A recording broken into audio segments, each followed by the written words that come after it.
Hi అండి, welcome to mom's diary by Ramya. Summer లోని market లో సపోటా పళ్ళు ఎక్కువగా దొరుకుతూ ఉంటాయి. ఈ రోజు వీడియోలోని సపోటా పళ్ళతో చేసుకునే 3 రకాల రెసిపీస్ ని షేర్ చేస్తున్నానండి. ఈ రెసిపీస్ లో కొంచెం కూడా చక్కెర వాడకుండా సమ్మర్ లో చల్లగా తింటూ హెల్దీగా ఉండేలా రెసిపీస్ ని షేర్ చేశానండి. ఇంకా లేట్ చేయకుండా రెసిపీ డీటెయిల్స్ అయితే చూసేద్దాము. ఫస్ట్ అయితే సపోటా పళ్ళని శుభ్రంగా వాటర్ తో వాష్ చేసేసుకుని పీసెస్ గా కట్ చేసేసుకుందామండి. ఫస్ట్ రెసిపీ కోసం 2 సపోటా పళ్ళని చిన్న పీసెస్ గా కట్ చేసేసుకున్నాను. ఒకవేళ సపోటా ఫ్లేవర్ బాగా ఎక్కువగా ఇష్టం అనుకుంటే మాత్రం 3-4 సపోటా పళ్ళను కూడా యూజ్ చేసుకోవచ్చండి. మిక్సీ జార్ తీసుకొని అందులో పీసెస్ గా కట్ చేసిన సపోటా వేసేసాక 4-5 జీడిపప్పుతో పాటు 4-5 బాదం కూడా వేసేసాక మంచి ఫ్లేవర్ కోసం 1/2 టీ స్పూన్ యాలకుల పొడి కూడా వేసేసుకుందాము. స్వీట్నెస్ కోసం బెల్లం తురుము లేదంటే సీడ్స్ తీసేసిన 3-4 డేట్స్ వేసుకొని వేడి చేసి చల్లారిన పాలని 1.5 కప్పు వేసేసాక కొన్ని ఐస్ క్యూబ్స్ కూడా వేసేసుకోవాలి. ఈ రెసిపీ కోసం డేట్స్ యూజ్ చేసినప్పుడు చిన్న పీసెస్ గా కట్ చేసుకుని వేసుకుంటే అది తొందరగా గ్రైండ్ అయిపోతుంది. మిక్సీ జార్ లో వేసినవన్నీ కూడా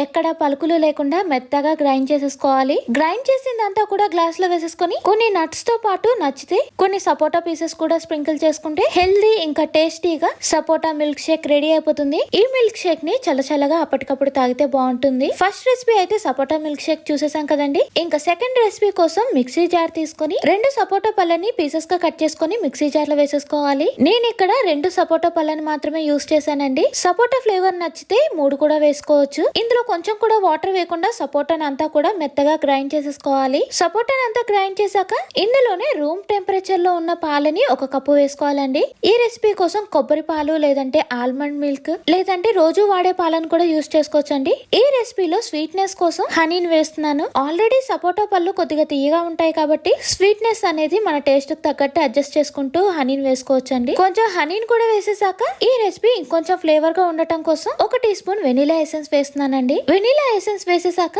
మిక్సీ జార్ లో ఉన్నదంతా కూడా మెత్తగా గ్రైండ్ చేసేసుకోవాలి. ఇలా మొత్తం గ్రైండ్ చేసేసాక ఈ మిక్సీ జార్ ని పక్కన పెట్టేసి ఏదైనా గ్లాస్ బాక్స్ లేదంటే స్టీల్ బాక్స్ తీసుకొని అందులో గ్రైండ్ చేసిన పాలనంతా కూడా వేసేసుకోవాలి. ఇలా గ్రైండ్ చేసిందంతా వేసేసాక ఈ రెసిపీని చియా సీడ్స్ తో చేస్తున్నామండి. చియా సీడ్స్ చూడటానికి ఇలా ఉంటాయి. అదే సమ్మర్ లో యూజ్ చేసే సబ్జా గింజలు మాత్రం చూడటానికి కొద్దిగా బ్లాక్ కలర్ లో ఉంటాయి. ఈ సబ్జా గింజల్ని మనం ఒక 10 నిమిషాలు నానబెట్టుకున్నా సరే నానిపోతాయండి. కానీ చియా సీడ్స్ యూజ్ చేసేటప్పుడు వాటిని 3 అవర్స్ పాటు నానబెట్టుకోవాలి లేదంటే ఒక 6 గంటల పాటు నానబెట్టుకుని యూజ్ చేసుకోవాలండి. నేను ఇక్కడ చియా సీడ్స్ ని 3 టేబుల్ స్పూన్ వరకు తీసుకుని బాక్స్ లోకి వేసేసుకుంటున్నాను. చియా సీడ్స్ అంతా వేసేసాక స్పూన్ తోటి అంతా కలిసేలా ఒకసారి మిక్స్ చేసేసుకుందాము. అంతా బాగా కలిసేలా కలిపేశాక 3 అవర్స్ లేదంటే 6 అవర్స్ పాటు ఫ్రిడ్జ్ లో పెట్టుకోవచ్చు. మార్నింగ్ బ్రేక్ఫాస్ట్ గా చేసుకోవాలి అనుకుంటే మాత్రం నైట్ ఫ్రిడ్జ్ లో పెట్టుకుంటే సరిపోతుంది. ఒకవేళ ఈవినింగ్ స్నాక్స్ లోకి చేసుకోవాలి అనుకుంటే మాత్రం మార్నింగ్ చేసుకుని ఫ్రిడ్జ్ లో పెట్టేసుకోవచ్చు. నేను ఒక 3-4 అవర్స్ ఫ్రిడ్జ్ లో పెట్టగానే బాక్స్ లో ఉన్న చియా సీడ్స్ అంతా కూడా బాగా నానిపోయి కన్సిస్టెన్సీ అనేది చాలా థిక్ గా వచ్చేస్తుంది.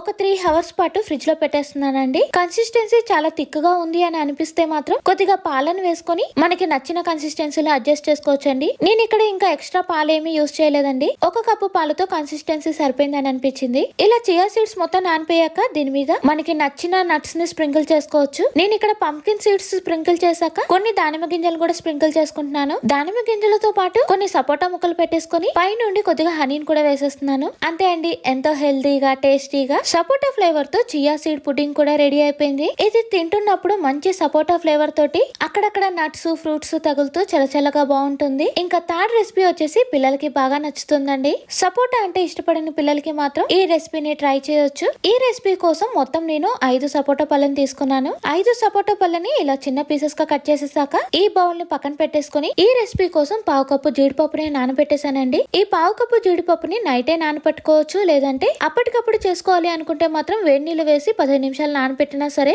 జీడిపప్పు నానిపోతాయి. ఈ బౌల్ ను కూడా పక్కన పెట్టేసుకుని మిక్సీ జార్ తీసుకుని అందులో కట్ చేసిన సపోటా పళ్ళతో పాటు నానబెట్టిన 1/2 కప్పు జీడిపప్పు కూడా వేసేసాక స్వీట్నెస్ కి సరిపడా డేట్స్ ని సీడ్స్ తీసేసి వేసేసుకోవాలండి. డేట్స్ వేసేసాక 1 కప్పు రూమ్ టెంపరేచర్ లో ఉన్న పాలను కూడా వేసుకుని ఈ రెసిపీ కోసం డేట్స్ కి బదులుగా బెల్లం కూడా యూజ్ చేసుకోవచ్చండి. ఒకవేళ డేట్స్ యూజ్ చేయాలి అనుకుంటే మాత్రం చిన్న పీసెస్ గా కట్ చేసి వేసుకుంటే తొందరగా మెత్తగా గ్రైండ్ చేసేసుకోవచ్చు. వీటన్నిటిని అన్నిటినీ కూడా పలుకులు లేకుండా మెత్తగా గ్రైండ్ చేసేసుకోవాలి. ఇలా అంతా గ్రైండ్ చేసేసాక ఈ ఐస్ క్రీమ్ కోసం పాప్సికల్ మౌల్డ్స్ ని యూస్ చేయొచ్చు, లేదంటే ఇంట్లో ఉండే స్టీల్ గ్లాస్ ని కూడా యూస్ చేసుకోవచ్చండి. నేను ఇక్కడ పాప్సికల్ మౌల్డ్ అయితే యూస్ చేస్తున్నాను. పాప్సికల్ మౌల్డ్స్ లోకి గ్రైండ్ చేసిందంతా కూడా వేసేసాక స్టిక్ కి వీడియోలో చూపిస్తున్నట్టు బటర్ పేపర్ కట్ చేసుకుని పెట్టేసుకోవాలండి. ఇలా కట్ చేసిన స్టిక్స్ అన్ని కూడా పాప్సికల్ మౌల్డ్స్ మీద పెట్టేసుకొని ఐస్ క్రీమ్ కోసం ఒక రోజంతా కూడా డీ ఫ్రిడ్జ్ లో పెట్టేసుకోవాలి. ఒక రోజు తర్వాత మౌల్డ్ ని బయటికి తీసి ఒక 5 నిమిషాల పాటు రూమ్ టెంపరేచర్ లో వదిలేస్తే పాప్సికల్ మౌల్డ్ నుండి ఐస్ క్రీమ్ చాలా ఈజీగా వచ్చేస్తుంది. ఐస్ క్రీమ్ చూసారా, చూడటానికి ఎంత బాగుంది కదా. ఈ ఐస్ క్రీమ్ అంతా కూడా సపోటా ఫ్లేవర్ లో ఉంటుందండి. ఈ ఐస్ క్రీమ్ మీద